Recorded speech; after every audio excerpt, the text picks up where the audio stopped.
Welcome बच्चों। आज हम करने जा रहे हैं बोली और भाषा में क्या अंतर होता है। भाषा का क्षेत्र व्यापक होता है। भाषा बहुत बड़े क्षेत्र में बोली जाती है। भाषा में लिखित और मौखिक दोनों रूप होते हैं। बोली भाषा का एक ऐसा रूप है जो किसी छोटे क्षेत्र में बोला जाता है। जब बोली इतनी विकसित हो जाती है कि वे किसी लिपि में लिखी जाने लगे, उसे साहित्य रचना होने लगे और उसका क्षेत्र अपेक्षाकृत विकसित हो जाए तो उसे भाषा कहा जाता है। मतलब जब बोली ज़्यादा विकसित हो जाती है, बहुत सारे लोग उसको जानने लग जाते हैं और उसमें साहित्य लिखने लग जाते हैं, तो वो भाषा बन जाती है। तो आज हम डिटेल में बोली और भाषा में अंतर देखेंगे। तो सबसे पहला पॉइंट हमारा क्या आ गया? बोली का क्षेत्र सीमित होता है और भाषा का क्षेत्र हमारा विकसित होता है।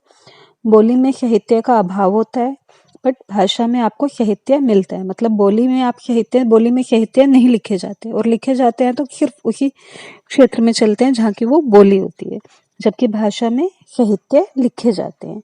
बोली में भाषा साहित्य नहीं हो सकती। भाषा में अनेकों बोलियां हो सकती हैं।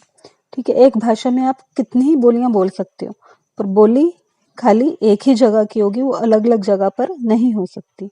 बोली का उपयोग सामान्य बोलचाल में किया जाता है और भाषा का उपयोग शासकीय कार्यों में किया जाता है।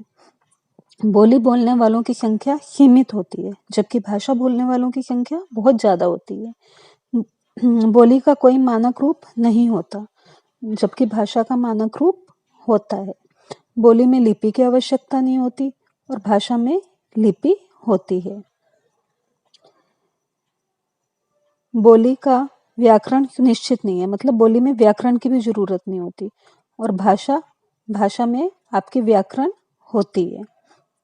बोली का एक रूप होता है और इसके लिए लिपि की आवश्यकता नहीं होती, जबकि भाषा के लिए लिपि की आवश्यकता होती है। बोली को बोलने का कोई नियम लागू नहीं होता, जबकि भाषा में आपको शुद्धता और अशुद्धता को ध्यान में रखकर भाषा बोलनी होती है।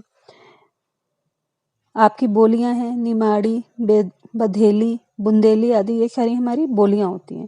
संस्कृत, उर्दू, अंग्रेजी, फारसी, ये सारी हमारी भाषाएं हैं। आशा करती हूँ आपको बोली और भाषा में डिफरेंस पता चल गया होगा। अपनी नेक्स्ट वीडियो के साथ मैं जल्द ही आपको मिलूंगी। Thanks for watching.